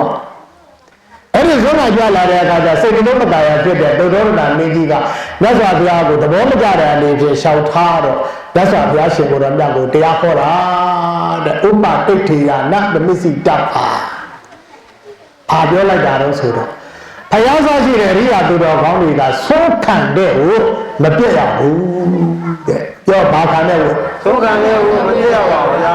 တခြားတရားဟောတာလားဘုရားတရားဟောဘုရားတရားဟောတခြားကိုဟောတာလားဖခင်ကိုဟောဖခင်ကိုဟောတာအဲ့ဒီဂါထာလေးတဂါထာပဲဟောလိုက်တာလမ်းသွားရင်အဲ့ဒီချိန်မှာသောရောနာမင်းကြီးကဒိဋ္ဌိနဲ့ဝိသေကိစ္စပယ်ခွာပြီးတော့သောတာပန်လမ်းသွားရင်သောတာပန်ဖြစ်သွားအဲ့ဒါဓမ္မကြီးတိုက်ကျွေးတာအဲ့ဒီချက်တစ်ချက်သန္တာကြီးနေစတဲ့ဟောသွားလိုက်တာသောရောနာမင်းကြီးအနာဂါယတာတည်သွားအဖေကိုဒီတိုက်ကျေးဇူးဆက်တာဒါလေးတည်ကိုရေးကြည့်တယ်ဒါဖြင့်အဖေရနဲ့ကျေးဇူးဆက်တာလားဆိုတာအမေလည်းပဲ9ရက်တာနေခဲ့ရပြီမဲ့လို့တုတိတာနတ်နာမှာစံများနေတဲ့မေတော်မိအမေကနေနတ်သားမွားဖြစ်နေတဲ့နတ်သားကိုလေတဲ့မြတ်စွာဘုရားတရားကြီးအေးတိုက်ကျွေးတယ်ကြောက်ပါရဲ့တရားကြီးတိုက်ကျွေးပါဗျာအဲ့တော့ဒုလောကဒုတာမြတ်စွာဘုရားရှင်ကိုယ်တော်မြတ်ကြီးဟာမေတော်မာယာမှာ9ရက်တာနေခဲ့ရပြီမဲ့လို့အဲ့ဒီအမေကျေးဇူးကြောက်ပါကျေးဇူးအမေကျေးဇူးပါဗျာဒါကြောင့်ပညာရှိတဲ့ပုဂ္ဂိုလ်တွေကဘေးကရင်မဖြစ်မနေဓမ္မလက်ဆောင်ဖြစ်တရားအလှဖြစ်တရားပေးခြင်းဖြစ်ကျေးဇူးဆက်တာအဲ့ဒီချိန်မှာပုရိဒနတ်လန်းညာမှာလည်းမေရမာယာကနေအမေကနေနတ်သားဖြစ်သွားတယ်မေရမိနာသားလည်းပဲသောတာပန်တည်တယ်အပေရခါပိတ်တယ်ဟုတ်ပြီလားမှန်ပါဗျာနောက်တစ်ခါကျတော့အမေရဲ့ဒွေးလေးတော်တဲ့မိသေးတော့ဘောရဘောရဗျာအဲ့ဒီဘောရမိကြလည်းဘေးကရေဘိက္ခုနီမဆိုတဲ့ယဟန်အမျိုးသမီးဝတ်ခွင့်မရဘူးလားရပါတယ်ဗျာရောဘာအမျိုးသမီးယဟန်အမျိုးသမီးတဲ့သီလရှင်မဟုတ်ဘူးနော်မှန်ပါဗျာယဟန်ဆိုတဲ့အသွင်မျိုးယဟန်ဆိုတဲ့အကျင့်တရားများကိုကျင့်ကြတဲ့အမျိုးသမီးတွေရဲ့ဘိက္ခုနီယဟန်မှာဝတ်တာအဲ့ဒီဘိက္ခုနီမှာယဟန်မှာဝတ်တာခါမှလည်းဒွေးလေးတော်တဲ့မိသေးတော်ဘောရမိကိုလည်းပဲတရားရည်တိုက်ကျွေးလိုက်တာယဟန်တာဖြစ်သွားတာပဲပြောပါဖြစ်သွားရဟန္တာဖြစ်သွားတခြားကြီးတာလားယေရှုကြီးတာကြီးတာအဲကြောင့်မြတ်စွာဘုရားရှင်ကိုယ်တော်မြတ်ကယေရှုရှိထားတဲ့ပုဂ္ဂိုလ်ကိုအဖေတွေမှာကယေရှုရှိတဲ့အလုံးကိုဘယ်တော့မှယေရှုမမေ့နဲ့တဲ့မြတ်စွာဘုရားရှင်ကိုယ်တော်မြတ်ဖယားအဖြစ်ကိုရောက်တော့လဲပဲပြည့်သွားခဲ့တဲ့ပြင်စဝဲကြီး9ဦးပြောပါတယ်ပြင်စဝဲကြီး9ပါဗျာတခြားပြစ်ထားခဲ့တာလားဖယားလောက်ပြစ်ထားတယ်ဖယားလောက်ပြစ်ထားတာဖယားဖြစ်မှပြစ်တာလားဖယားမဖြစ်ခင်ကပြစ်ခဲ့ဖယားမဖြစ်ခင်ကဘုရားရင်းကလေသူတို့ထင်လို့ဖြစ်တဲ့အခါသူတို့စိတ်ကူးထဲမှာမဖြစ်တော့ဘူးဆိုပြစ်ထားခဲ့တာလေမှန်ပါဗျာပြစ်တော့ကြတဲ့မြတ်စွာဘုရားကမေဇိမာပရိပဒါနဲ့တရားကျင့်တော့ဖယားဖြစ်တော့ဘာဖြစ်သွားဘုရားဖြစ်ပါလေအဲ့တော့ဘုရားမြတ်သွားတဲ့အခါကျတော့မြတ်စွာဘုရားကကျေးဇူးရှင်တဲ့ငါသိထားတယ်ငါရထားတဲ့တရားတွေဓမ္မလက်ဆောင်ဘယ်ပုဂ္ဂိုလ်ကိုရေအေးတိုက်တွေးရမလဲကြည့်လိုက်တော့ပြေစဝဲကြီး9ဦးတွေးတော့ကျေးဇူးရှင်သူ့ပြစ်ထားခဲ့ပြီမဲ့ကျေးဇူးရှိတာကသိပြီးတော့ဘေးသားကြီးဓမ္မစကြာရောပါဓမ္မစကြာပါဗျာတခြားဟောတာလားတရားဟောတခြားအလှူလားတရားအလှူလားဒါကြောင့်ပြေစဝဲကြီး9ဦးတခြားရသွားတာလားတရားတွေရအဲ့တော့ဘေးသားကြီးသောတာပန်နေပြီးပြီးတော့နောက်တစ်ခါအနတ္တလက္ခဏာပုတ်ထဟောလိုက်တော့အဲ့ဒီ9ပါးလုံးယဟန္တာတွေတို့ဖြစ်ကုန်တာလေမှန်ပါပါဒါကြောင့်မလို့မြတ်စွာဘုရားရှင်ကိုယ်တော်မြတ်ကကျေးဇူးကြီးတဲ့အမေကျေးဇူးကြီးတဲ့အဖေတွေကိုပြစ်မထားဘူးတဲ့ဓမ္မလက်ဆောင်ဖြစ်တရားရည်တိုက်ကြကြတာတဲ့ဒီလိုလေးမှတ်ရမယ်မှန်ပါဗျာဒါကြောင့်ယနေ့ယခုကြံရှိကြတဲ့အားလုံးသောရှိနေကြတဲ့အဖေမရှိကြတဲ့အားလုံးသောတာသမီဆွေမျိုးဘောင်နမတဆူတို့လည်းပဲအဖေရှိသေးရင်ဝမ်းပါအမေရှိသေးရင်ဝမ်းပါ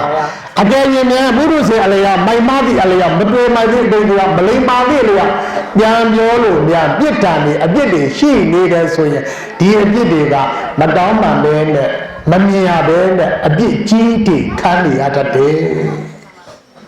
ဒေသကြီးမြင်ရရဲ့လားမမြင်ရဘူးမြင်ရပါဘူးဗျာတခြားလားအပြစ်ဒဏ်လေးလားအဲ့တော့ခင်ဗျားတို့တို့တွေကအဲ့ဒီမှာဒီထဲမှာပါတယ်ခင်မုန်းကြီးဆိုပါပြစ်ဒဏ်လေးပြမမှုပြစ်ဒဏ်နဲ့ပြစ်ကြီးရအမတကြီးမှာဟုတ်ပြီလားမှန်ပါဗျာအဲ့တော့မင်းမင်းဆိုတဲ့သင်ငရဲတဲ့ဖောက်လဲပေပဲရောမင်းမင်းမြတ်ခံရတဲ့ပြောပါတယ်မင်းမင်းတခြားလားယေရှုရှင်လားယေရှုရှင်ကမပြောရဘဲနဲ့မင်းမင်းခံရတဲ့သင်ငရဲတဲ့သင်ငရဲကြနိုင်နေအဲ့ဒါကြောင့်မလို့ခင်ဗျားတို့ဒီသတင်းကြုံလာမှာကြော့တယ်လို့ဒါကိုပြောအပြည့်ကိုဖြေဖြောက်တဲ့နည်းကမကြော်ဝဲနဲ့ပြောက်ရိုးထုံးစံမရှိပါဘူးအေးပြမာတဲ့ပြည့်တွေကိုကတောင်းမှပလိုက်တယ်ဆိုလောကဥပမာနည်းနဲ့ဟောတယ်သက်စွာဘုရားကအဲ့တော့လူတွေမှာရွှွညုံနေပေးပြီးဆိုရင်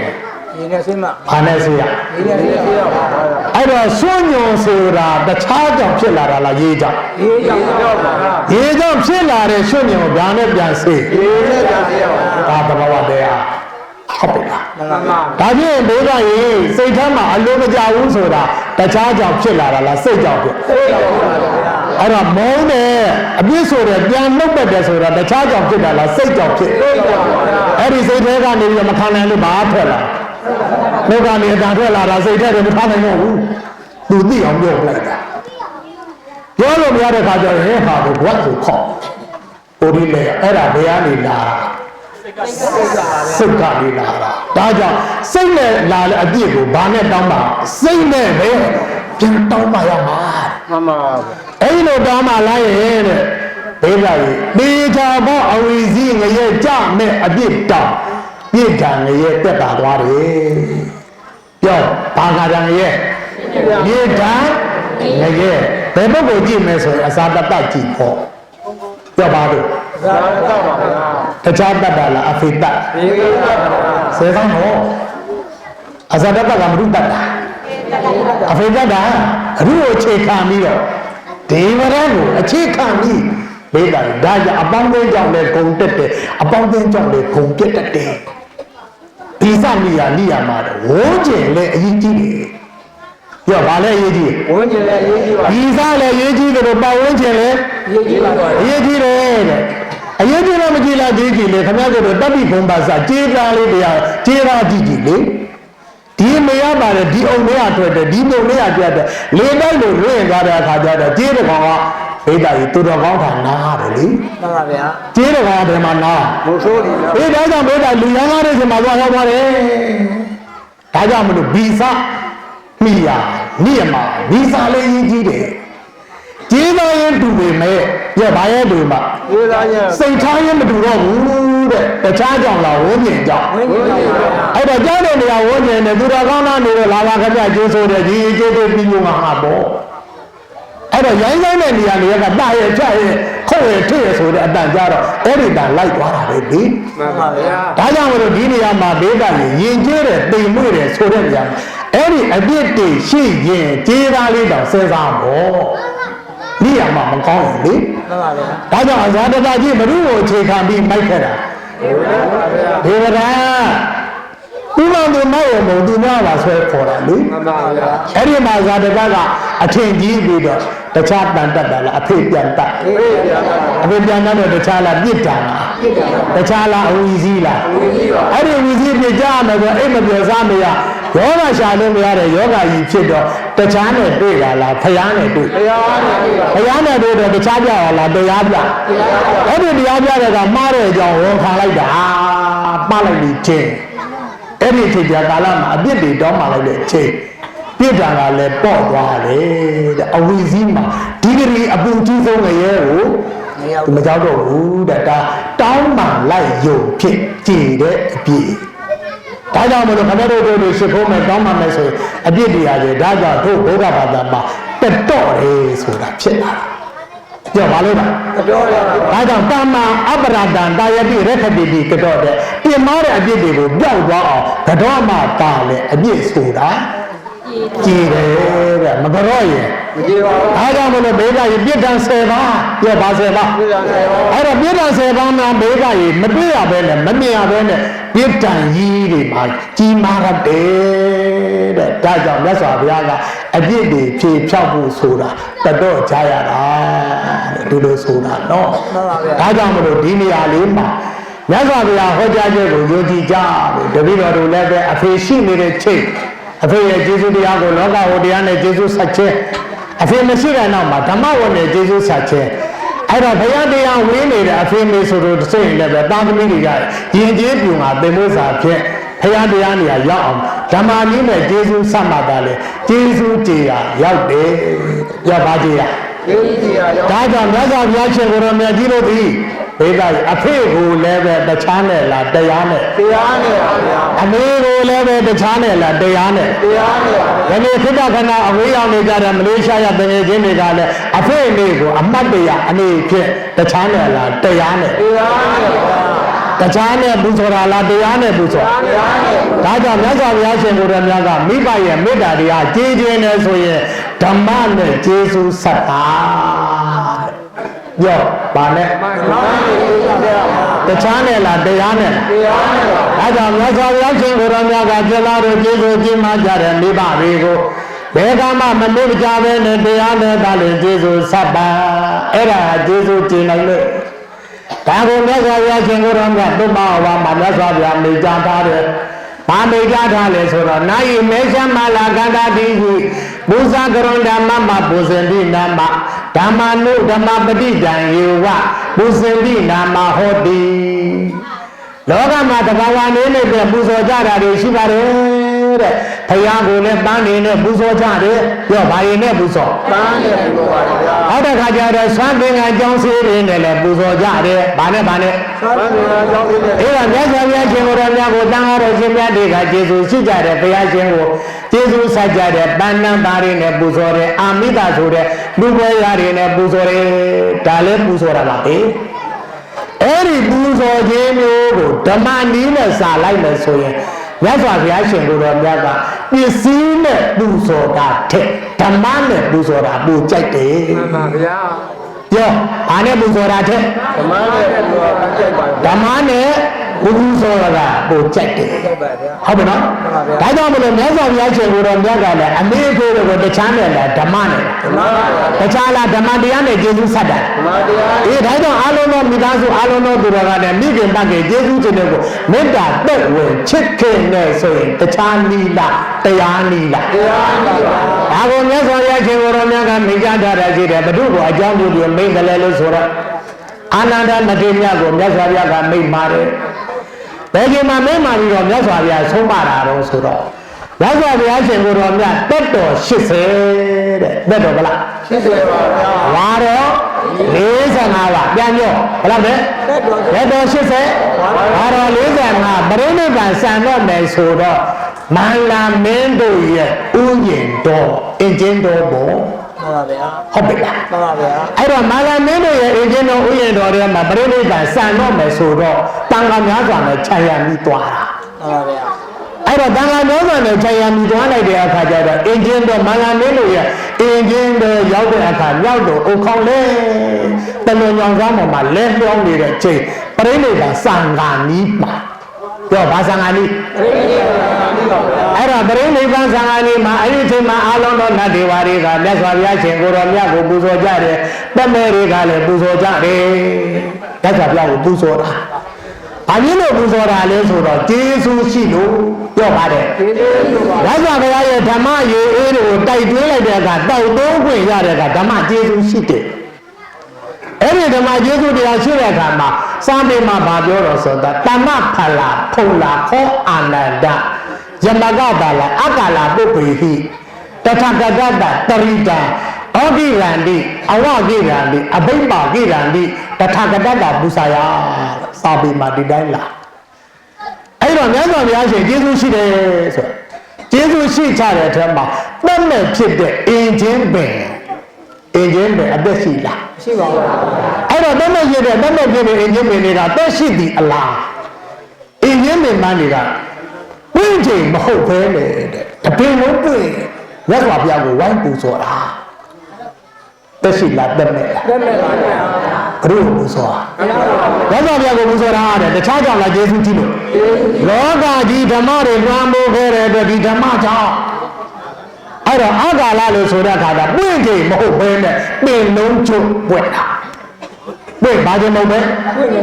ပွင့်ချိန်မဟုတ်ပဲနဲ့ဘာလို့ပွင့်တာပင်လုံးကျုပ်ပွင့်တော့တာနဲ့မပွင့်နိုင်နဲ့အဲ့ဒါကိုမြတ်စွာဘုရားကိုပူဇော်တာအင်းကြီးတော်လုံးဝလေ မှန်ပါဗျာ အဲ့လိုပူဇော်လိုက်တဲ့အခါကျတော့အာနန္ဒမထေရမြတ်ကိုပြောတယ်ချက်သားအာနန္ဒအကာလပုပ္ပာပွင့်နေမဟုတ်ပဲနဲ့အင်းကြီးမန်းတွေတပင်လုံးကိုပွင့်နေတာဘာပြဆိုဘုရားကိုပူဇော်နေကြတာတဲ့ကျေးဇူးတိလို့ပြောပါတယ်အားကြောင့်မလို့တတ်မဲ့ပစ္စည်းကလည်းပဲကျေးဇူးတရားဆိုတာရှိတယ်ဒါကြောင့်ခမည်းတော်တို့စဉ်းစားကြည့်ပုံစံကြတဲ့အပင်လေးဟာကိုအလိုမရှိတဲ့အခါတခြားလာထုတ်ခဲ ဟုတ်လဲပါဗျာ အဲ့တော့ခုတ်လဲနေတဲ့ပုဂ္ဂိုလ်ကဘေးတိုင်မလဲမချေတစ်ပေကတခြားပေးတာလားအယုတ်ပေးနေတာဘယ်သူ့ကိုပေးနေတာခုတ်လဲနေတော့ပုဂ္ဂိုလ်ကိုအယုတ်ပေးနေတာမလဲမချေလေ မှန်ပါ ဒါအဝိညာဉ်ကတွေရဲ့ကျေးဇူးပဲ မှန်ပါဗျာ ဒါကြောင့်အာနာလာပုဂ္ဂိုလ်ကြီးအခုလုံးဝပြန်မဲနဲ့ပင်လုံးကိုပွင့်ပြီးတော့မြတ်စွာဘုရားပူဇော်တော့အာနန္ဒာပြောပြတော့အာနန္ဒာကအစ္စရိယဘန်းတွေအဘုဒ္ဓဘန်းတွေမြတ်စွာဘုရားတဲ့အာဟောဆရာကြီးပဲပြောပါတဲ့အရင်ကအာဟောတာတော့ပွင့်ချိန် မကန်မဲ့ မဟုတ်ဘဲနဲ့ဘာဖြစ်လို့ပင်လုံးချိုးပွင့်နေတာအာဟောတာပဲဟုတ်ပြီလားနောက်တစ်ချက်ပါပြောတော့ဒိဗ္ဗာနိစန္ဒနာသုံးတာနိတထကတတဩခိရတိနောက်ပြ၆တဲ့ကမှရှိကြတဲ့နတ်မြမာတွေကလည်းပဲပန်းမွေရာတွေနဲ့မြတ်စွာဘုရားပေါ်မှာလှမ်းပြီးတော့ပူဇော်တာပြောဘာမွေရာ ပန်းလို့ရပါ တခြားလားနတ်မြမာ တော့ပြန်ပါတော့ ဘာတွေနဲ့ပူဇော်တာဘာမွေရာတွေကစန္ဒနာသုံးတာနိဒိဗ္ဗာနိပြပပတန်နိဩခိရတိကောင်းကင်ကနေပူဇော်တာတဲ့ဘယ်သူမှမမြင်ဘူးအဲ့ဒါကိုအာနန္ဒာမထေရမြတ်စွာဘုရားပြပရိနိဗ္ဗာန်ဆံဃာနည်းလေးနောက်ဆုံးပိတ်တို့ပူဇော်ရတော့မှာအဲ့ဒီချိန်မှာအာနန္ဒာမထေရမြတ်ကမြင်လိုက်တော့မြတ်စွာဘုရားတဲ့တပည့်တော်အတိုင်းတိုင်းကြည့်ပြီးမြတ်စွာဘုရားနောက်ထပ်ကြံကွာလာတဲ့အခါမှာဓာတ်လောက်ထိတ်ထိတ်တဲ့နတ်တွေပူဇော်တာမမြင်ဘူးအခုတော့ဖြစ်မြတ်စွာဘုရားရဲ့အာဟောကိုခေါ်လိုက်တာစာထဲမှာတော့အဘုဒ္ဓဝတ္တလက်ဖြတ်တော့ပြီးဖို့ကောင်းတယ်လို့ဆိုတာဟုတ်ပြီလားနောက်တစ်ခါကျတော့ဘာလို့ဆိုတော့ဒိဗ္ဗာနီးတဲ့ပုဗ္ဗာနာစောဒနာနီးတဲ့မွေးမေဆိုတဲ့စံတကူနတ်သားတွေနဲ့လည်းပူဇော်ကြတယ်ကြောက်ပါဘူးအဲ့တော့လောကဓမ္မအမွေးဆုံးဆိုတာစံတကူတို့ဆိုတာအမွေးဆုံးပဲလေညာနေလေလေအောက်နေတဲ့အမွေးတင်းတဲ့ပုဂ္ဂိုလ်နောက်တစ်ချက်အဲ့ဒါတွေမကတော့ဘူးတဲ့တူရိယာနိပပတန်တိဩခိကံတိနတ်တွေကနောက်ပေဆုံးတူရိယာတွေနဲ့ဖြောဖြေပြီးတော့ပူဇော်တာတူရိယာဆိုတာခမရတို့တို့ဆိုင်ဝိုင်းတွေပေါ့ပြောပါတယ်လေ တိုင်းဝိုင်းကြီး ခမရတို့ချိတ်ချိတ်တဲ့လုပ်ချင်လို့ဆိုဘာဝိုင်းတွေထက် တိုင်းဝိုင်းကြီး အဲ့ဒါမဲ့ကြီးကြိုင်တွေထက်တာအဲ့ဒီမှာစာပေမှာတဲ့တူရိယာနိပပတန်တိအန္တလိတိအဲ့တော့ကောင်းကင်မှာနတ်တွေရဲ့နတ်တဲ့တူရိယာတွေနဲ့မြတ်စွာဘုရားကိုတီးနှုတ်ပြီးတော့ဘာလို့ကြ ဒီတော့ပါဗျာ အဲ့ဒါကိုတခြားပြတာလားအာနန္ဒာပြအာနန္ဒာမြင်ရတော့အားမဲ့သွားတယ်အဲ့ဒီချိန်မှာအာနန္ဒာအားတဲ့တာအဲ့တော့အားမဲ့နေတဲ့အချိန်မှာမြတ်စွာဘုရားဗာမိတ်လိုက်ချက်သားအာနန္ဒာတဲ့မင်းအနေနဲ့ကတော့နတ်တွေရဲ့ပူဇော်ခြင်းပန်းတွေရဲ့ပူဇော်ခြင်းကိုအထူးတလည်းပူဇော်တယ်လို့ထင်တော့ထင်လိမ့်မယ်ငါဘုရားရဲ့အလိုကြကတော့ဒီပူဇော်ခြင်းထက်ဓမ္မနဲ့ပူဇော်မှဘာနဲ့ချိုက်တယ်ပြောပါနဲ့ ဓမ္မနဲ့သိကြိုက်သွားတယ် အဲ့တော့ဓမ္မနဲ့ပူဇော်ရတဲ့ဘာလို့ဆိုတက်ပစ္စာဓမ္မကိုယူသေးမှာပြောပါနဲ့ခရုခါရဝတရားကိုတန်ဖိုးထားမှာပြောပါနဲ့ တရားကိုဓမ္မက ပါမင်းစိပဋိပါဏတရားကိုယူသေးမှာပြောပါနဲ့ တရားကိုသိရပါဗျာ ဓမ္မမာမနတိတရားကိုညံ့လို့မှာဓမ္မနုပဓမ္မပฏิပတ်တိယဝိရထအဲ့ဒီဓမ္မတွေရဲ့စွမ်းအားသိပြီးတော့ဘဝလွတ်မြောက်အောင်ရုံးထွက်ပြီးကျင့်တဲ့ပုဂ္ဂိုလ်မှငါဖရာအကြိုက်ပူဇော်တာဖြစ်တယ်တဲ့ဒါကြောင့်ယနေ့ရကိုမလေးရှားမှာရောက်နေကြတဲ့ငငယ်ချင်းတဲ့သူညီကိုတစုတို့ကစိတ်တွေဘို့တို့ကြည်ပြူစွာဖြင့်အဲ့ဒါအဖေများရဲ့နေ့မှာအမတ်တရားဖြင့်မြင့်မြတ်တဲ့ဓမ္မတွေနဲ့ပူဇော်ခြင်းဒီ ဒါဖယားရဲ့အကြိုက်ဘုဆိုတာပြောပါရဲ့ကြိုက်တခြားပေးတာလားတရားပေးတာအဲ့တော့လောကမှာဘေးကရေလှူတဲ့တန်းတယ်ဆိုတာတခြားသိလို့လားတရားသိဒါကြောင့်ဘေးကရေအရေးကြီးတာကတခြားလားတရားသိဖို့လားဒါကြောင့်တရားသိမှအားလုံးဟာဘေးကရေဘဝမှာမြင့်တက်နိုင်လေဟုတ်ပါလားအဲ့တော့မိမိတို့သိထားတဲ့ဓမ္မမိမိတို့ကျင့်ထားတဲ့သီလတရားတွေဆိုတာဘယ်တော့မှအကျိုးပေးပြီးအကျိုးမပေးနဲ့ပျောက်ပြန်ရုံထုံးစံဆိုတာမရှိဘူးအခုလိုတရားနာတာမပြောနဲ့တရားဆိုတဲ့စကားလုံးလေးရုပ်ကလေးနံကလေးဆိုတဲ့စကားလေးကြားဘူးရုံနဲ့တည်းဖယားတစ်ပြည့်လက်ထက်မှာကျုပ်တန်းဝင်တာတွေရှိတယ်ဒါလေးမှတ်ဖို့အရေးကြီးတယ်နော်မှန်ပါဒါကြောင့်ဒီနေရာမှာဗာပြောကြလဲဆိုတော့အလုံးလုံးသူတော်ကောင်းတွေသိထားတယ်တရားမြန်မြန်ရခဲ့တဲ့ဘာဟိယဓာရုစီကြည့်ကြည့်ပါတယ်ဘာဟိယဓာရုစီဘာဟိယဓာရုစီဆိုတာဖယားမဟုတ်ဘဲနဲ့ယဟန္တာမဟုတ်ဘဲနဲ့ယဟန္တာလုပ်နေတဲ့ပုဂ္ဂိုလ်ပေသားကိုခါပတ်အဝတ်တွေအဆက်ကိုဖုံးထားတဲ့ပုဂ္ဂိုလ်လေမှန်ပါဗျာအဲ့ဒီပုဂ္ဂိုလ်ကမြတ်စွာဘုရားရှင်ကိုယ်တော်ကပွင့်တဲ့အချိန်အတူတူတရားကျင့်တဲ့ဖြစ်တဲ့ပုဂ္ဂိုလ်ကဓမ္မပြင်မှာဖြစ်နေတာအနာဂံဒီတဲ့တငယ်ချင်းကယဟန္တာဟန်ဆောင်နေတဲ့ဘာဟိယဓာရုစီကိုတငယ်ချင်းကိုဘေးကရေးတဲ့လှမ်းပြီးတော့တတိပေးတာတခြားလားတငယ်ချင်းလားတငယ်ချင်းပါဗျာအဲ့တော့တငယ်ချင်းဘယ်တော့မှတငယ်ချင်းတော်လာဆိုတရားအတူတူအားထုတ်ခဲ့တာတော့ဘာဟိယဓာရုစီကြတော့ဒီမြင်နဲ့လာပြီးတော့ဖြစ်တယ်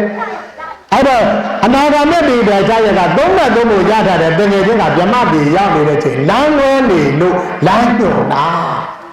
ကြောက်ပါလဲနေဒါကြောင့်တကယ်ကြီးဆိုတာဘယ်တော့မှဘေးကရေကောင်းတယ်တူတူပဲဆိုးတူအတူပဲအဲ့တော့ကောင်းဆုံးတဲ့တောင်အတူတူခံစားတာကိုတကယ်ချင်းလို့ခေါ်တာအဲ့တော့တကယ်ကြီးတွေကနာဂန်ဒီရတဲ့ပေါ်ကျတော့ရဟန္တာမလို့ပဲနဲ့ပေတခတ်ပြီးရဟန္တာအပြင်ဖြစ်လောကမှာစံစားနေတဲ့ပုဂ္ဂိုလ်တတိပေးလိုက်တယ်တကယ်ချင်းပါဝိတ္တိပြည်မှာမြတ်စွာဘုရားရှင်ပွင့်နေတယ်ကြောက်ဘာကြီးမှာပါဝိတ္တိပြည်မှာဘုရားပွင့်နေတယ်တဲ့ဘုရားထံသွားဆိုဘုရားဆိုတဲ့စကားလုံးကြားလိုက်တာနဲ့တကြိုးနဲ့မြတ်စွာဘုရားထံမအေးမလီပြေးတာတခြားတာလားဘုရားထံဘုရားထံပါဗျာအာဟိယဓာရုစီပြန်ပြောဘာဟိယဓာရုစီရောဗျာဘုရားထံပြေးဘုရားထံပြေးတယ်မြင်လိုက်တဲ့အခါကျအကြောင်းရောက်ဇေတဝန်အကြောင်းရောက်ဘုရားနဲ့မတွေ့ဘုရားနဲ့မတွေ့တဲ့အခါကျတော့ဘုရားပြင်မလဲတော့မြတ်စွာဘုရားတာဝတိပြည်ထဲမှာဆုံးခံနေတယ်အဲ့တော့ဒီနာဆောက်မှာမဆောင်ဘုရားရှိတဲ့နေရာသွားမယ်ဆိုတော့အဲ့တော့ဘုရားမိဘုရားတွေ့မြတ်စွာဘုရားဘာလုပ်လဲဆုံးခံနေတယ်အားချိန်ဆုံးခံနေတယ်အဲ့ဒီချိန်ထဲမှာဘေးကကြီးဘာကြီးကဓာရုစီကတရားနာဘူးထားတယ်တရားကြုံဘူးထားတယ်ပုဂ္ဂိုလ်ဆိုတော့တရားငတ်လာတာမှန်ပါဗျာပြောပါငတ်တာတရားငတ်လာတာဘာငတ်လာတာရှင်ဘုရားဓမ္မဒေသတုဘာလို့ဘုရားထခထခဓမ္မဘုရားတပည့်တော်တရားဟောဓမ္မဘုရားတပည့်တော်တရားဟောနေအောင်ကဆုံးခံနေတယ်ရှင်ဘုရားဟောသမှာအခြေဆိုတာရတာမဟုတ်ဘူးဟုတ်ပြီလားမှန်ပါဗျာအဲ့တော့ဓမ္မစာပြဟောတဲ့အခါကျတော့မြတ်စွာဘုရားကဘာဖြစ်လို့ဆိုင်းငံထားတာလဲဆိုတော့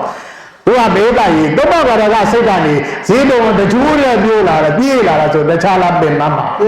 ပင်မနေတဲ့ပုဂ္ဂိုလ်အာယုံပြုနိုင်ပါမပြုနိုင်ဘူးအဲ့မပြုနိုင်တဲ့အခါတရားဟောလိုက်ဟောတာအလုံးတိုင်းအာယုံမပြုနိုင်တဲ့နေမှာဆိုတဲ့အတွက်ခဏလေးနေမအောင်ကွာခဏလေးတူပါအောင်ပြောတာအဲ့ဒီချိန်မှာအမောပြေအပန်းပြေလောက်တဲ့ချိန်မှာရသော်ဗျာတရားများများမဟောပါဘူးလေးလုံးနဲ့ဟောဘယ်လိုလေးလုံးပါအဲ့တို့ဟောလာရှိကြီးတယ်ဟိုကလေးလုံးဟောဒိဋ္ဌိဒိဋ္ဌမတ္တပြောဒိဋ္ဌိဒိဋ္ဌမတ္တဒိဋ္ဌိဒိဋ္ဌမတ္တပြန်ပြောဒိဋ္ဌိဒိဋ္ဌမတ္တမြင်နာကိုမြင်မယ်လို့သိပြောပါလေမြင်နာကိုမြင်လို့မြင်ပြီးလူချင်းစိတ်ဟိုဘက်မရောက်စေနဲ့ရှင်းတယ်လေခဏတော့မြင်အောင်တော့မဟုတ်တော့ဘူးသဘောကျပြီဆိုတော့ဟုတ်ပဲတခြားစိတ်လားလူချင်းစိတ်လူချင်းစိတ်ဆိုတာသစ္စာပြောတော့တခြားလားသမုဒိယသမုဒိယဆိုတာတခြားရှိတာလားတန်တရားရှိတာဒါဖြစ်တန်တရားရှိတာတခြားကြောင့်လားလောဘကြောင့်တခြားကြောင့်လားလူချင်းစိတ်ရှိတယ်ဒါကြောင့်မြင်တာမြင်ုံမှဟိုဘက်မကြုံနဲ့ဟုတ်ပြီလားနောက်တစ်ချက်ပါတယ်သူတေသူတမတ္တပြန်ရောသူတေသူတမတ္တကြားတာကိုကြားယုံပြီးဖြောက်ပလိုက်ဟိုဘက်အတန်လေးကောင်းလိုက်တာမလိုက်နဲ့ဟုတ်ပြီလားမှန်ပါတရားဘယ်လောက်လွယ်လဲစင်အပြတ်တူတော့ကောင်းနေတာဆိုရင် ဆော့လိုက်သေးတာလေဒီတန်လေးထပ်ဖွယ်တယ်ဟုတ်ပြီလားတို့တို့လည်းငယ်ငယ်တော့ဒီလိုပါပဲတရားတော့အဲ့ဒါမုံကြီးနဲ့ကြိုက်လို့တရားဟောတော့လူငယ်ဆိုတော့ဆရာတော်ဥပါဒ်မှာပြောသူလိုပဲဗိဒ္ဓရဲ့စီဝါရေးအတွက်ပါရတော့စရင်နိုင်မှာလေဓမ္မဆိုပါတော့ဒဇင်းပိုင်မှာဟုတ်တယ်မလားဘုန်းကြီးဓမ္မဂတိခါဆိုလည်းပါတော့တချင်းပိုင်ပါပြောပါမယ်ဓမ္မကြီးအဲ့ဒါကမုံကြီးနဲ့စာကြရဓမ္မစရိယမပိတ်ရင်သွားလိုက်တော့အဝေးကြီးသွားနေတဲ့ခါကျတော့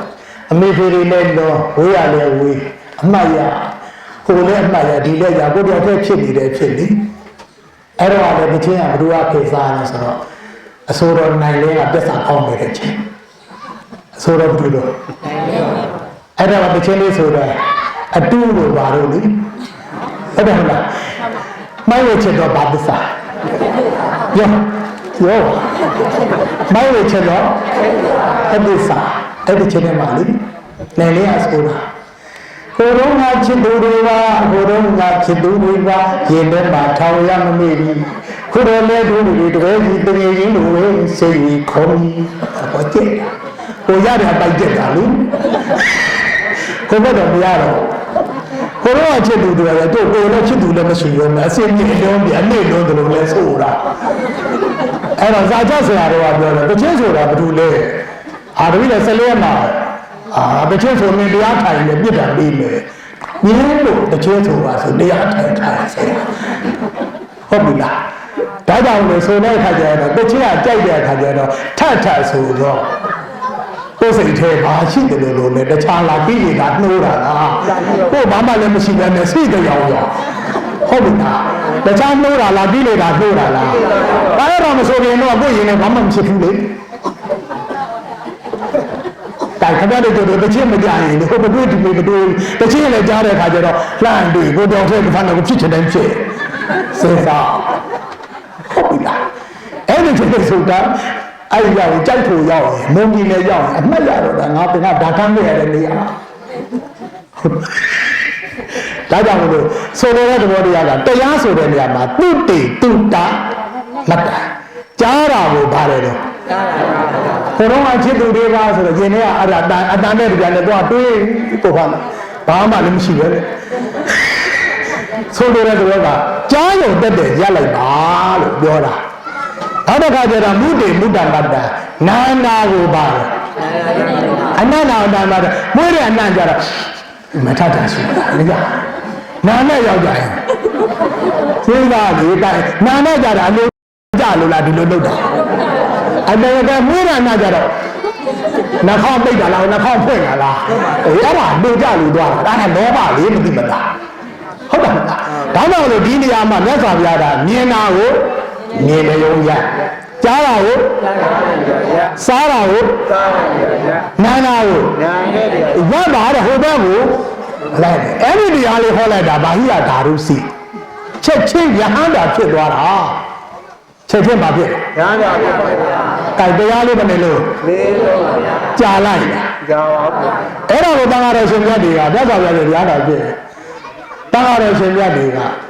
ဘာဟိယဓာရုကြီးအတိတ်ကျွေးရံကြတာနွားခုလိုနဲ့တေရောမြတ်စွာဘုရားကရုပ်ကလတ်ကြီးတွေ့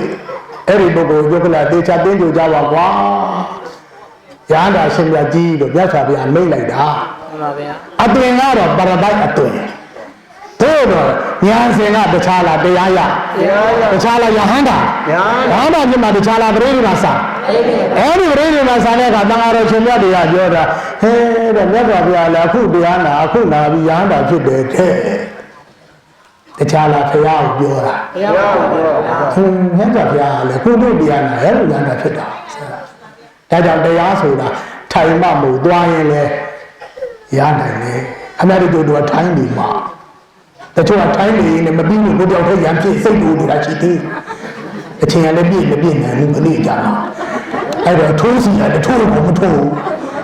ကဲထိုင်တခြားလားထိုင်နေတာရင်ထဲကတခြားလားရံပြည့်ကျင်တတ်တဲ့စိတ်လားမကျင်တတ်တဲ့စိတ်မကျင်တတ်တဲ့ဒီနေ့ကျမှဘာဖြစ်ထိုးစီရတယ်ထိုးစီထိုးတယ်လည်းမသေးဘူးလား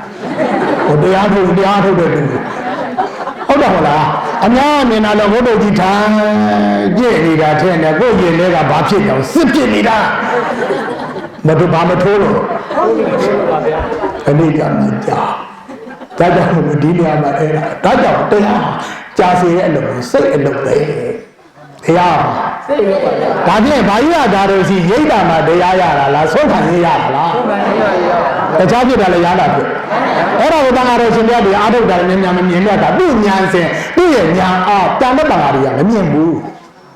မမြင်လိုက်တဲ့အခါကျဘုရားကိုသိသဘောမကျတဲ့သဘောမြတ်စွာဘုရားလည်းကြာကြာတော့တရားမထုတ်ဘူးသူရဟန္တာတဲ့အဲ့ဒီချိန်မှာမြတ်စွာဘုရားငါဘုရားရဲ့ဓမ္မဆိုတာတဲ့ပမာဏအတိုင်းပါနဲ့ငါဘုရားဘယ်တော့မှဟောခဲ့ဘူးလို့လေကြာကြာထိုင်မှကြာကြာအထုမှလို့အဖေအားမဟောခဲ့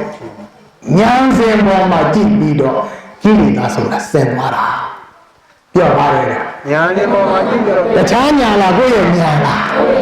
ညာကောင်းကောင်းတော့လေရှင်မာရိပုတ္တရာကြတော့ဘုရားထံကလားရှင်အတ္တစီထံကလားရှင်အတ္တစီထံကပါဗျာအာထာလေးတစ်ခါတာတခါထာတော့မှအကုန်လုံးကနှစ်ပိုက်ထဲနှစ်ပိုက်ထဲပါဗျာ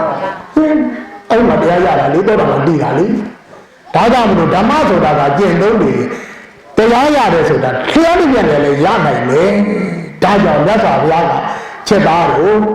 လောကမှာအကြိုက်ဆုံးဟာပစ္စည်းလေးပါးပြုတန်းခြင်းတဲ့ဓမ္မနဲ့တတ်နိုင်တယ်များသိတဲ့ဓမ္မကိုကျင့်ကြံပွားများခြင်းဟာဘုရားအကြိုက်မှုဆိုတာဖြစ်တယ်ဆိုတာသိရှိပြီးတော့ဒီနေ့ရခုခေတ္တခဏမလေးရှားရောက်မေဃရွာသားအလုံးသောသူတော်ကောင်းတွေကအဖေနာနေမှာအမှတ်တရဖြစ်မြင့်မြတ်တဲ့ဓမ္မစိတ်တူကိုယ်တို့ကြည်ညိုစွာဖြစ်အဖေအတွက်ဓမ္မဒီဟုသောကုသိုလ်ကောင်းမှုတွေပူဇော်ရတယ်ကုသိုလ်ကောင်းမှုတွေကြောင့်ဒုက္ခငြိမ်းဒုက္ခသိမ့်တဲ့နိဗ္ဗာန်ကြီးသိရစေလို့ဆုတောင်းပြီးအားကြဘုရားကြအဲ့ဘုရားကြိုက်ပြီးတော့ဘုရားပြောဘာကြိုက်ပြီဆိုတော့ခုနတစ်ချိန်ကြာမှတ်မိတယ်ဘာကြိုက်ပြီဆိုတော့ဘုရားကြိုက်တခြားနဲ့လားတရားနဲ့ဒါကြောင့်ဒီနေ့တရားနဲ့ပူဇော်ခြင်းဘာရဲ့ကြိုက်ဘုရားရဲ့ကြိုက်ဖြစ်တယ်ဆိုတာပူဇော်ပြီးတပည့်တော်တို့နာကြားရတဲ့ပူဇော်ရတဲ့ကုသိုလ်ကောင်းမှုကြောင့်ဒုက္ခငြိမ်းဒုက္ခသိတဲ့နိဗ္ဗာန်ကိုသိကြရတဲ့ဆုတောင်းပြီးဒီလင်္ကာနဲ့တရားသိကြရအောင်နော်ဆိုကျေးဇူးရှိကမမေ့ရစိုက်ကြကျေးဇူးပါကျေးဇူးရှိကမမေ့ရစိုက်ကြကျေးဇူးပါကျေးဇူးရှိကမမေ့ရစိုက်ကြကျေးဇူးပါဆိုလိုက်စမ်းပါကျေးဇူးရှိကမမေ့ရစိုက်ကြကျေးဇူးပါကျေးဇူးရှိကမမေ့ရစိုက်ကြကျေးဇူးပါကျေးဇူးရှိကမမေ့ရစိုက်ကြကျေးဇူးပါမိဘကျေးဇူးမြင့်မို့ဦးအထူးကြည်အောင်ဆက်ရမှာမိဘကျေးဇူးမြင့်မို့ဦးအထူးကြည်အောင်ဆက်ရမှာမိဘကျေးဇူးမြင့်မို့ဦးအထူးကြည်အောင်ဆက်ရမှာဆိုလိုက်ပါမိဘကျေးဇူးမြင့်မို့ဦးအထူးကြည်အောင်ဆက်ရမှာမိဘကျေးဇူးမြင့်မို့ဦးအထူးကြည်အောင်ဆက်ရမှာမိဘကျေးဇူးမြင့်မို့ဦးအထူးကြည်အောင်ဆက်ရမှာဘုရားမြတ်စွာဟောမိတ်မှာလိုက်နာကျင့်သုံးပါဘုရားမြတ်စွာဟောမိတ်မှာလိုက်နာကျင့်သုံးပါဘုရားမြတ်စွာဟောမိတ်မှာလိုက်နာကျင့်သုံးပါဆိုလိုက်ပါဘုရားမြတ်စွာဟောမိတ်မှာလိုက်နာကျင့်သုံးပါဘုရားမြတ်စွာဟောမိတ်မှာလိုက်နာကျင့်သုံးပါဘုရားမြတ်စွာဟောမိတ်မှာလိုက်နာကျင့်သုံးပါဗရန္တိမာတံဗိတရပုဗ္ဗေကတမနုဿကဘေကဝေချရာချက်တမေတော်ပုဗ္ဗေကတမနုဿကအရေးအရေးရှိရှိတို့ငါလူလားမမြောက်ခဲ သာသမီတို့ကိုစောင့်ရှောက်ခဲ့တဲ့ကျေးဇူးတရားအမှတ်ရကြကုန်သောဗာရာမိကရောမိခင်ပါကကျေးဇူးရှင်တို့ကိုဗရန္တိကိုအလဲရောက်တဲ့အခါပြန်လဲပြီးကျေးဇူးတရားဆက်ရမယ်လို့ဘဂဝါဘုန်းတော်၆ပါးသခင်ဘုရားရှင်ကိုရောမြတ်ကြီးသည်ဒီဒီဒီကောင်းစွာမသွေမိတ်ချွေတော်မူလိုက်ပါပေတတ်တည်း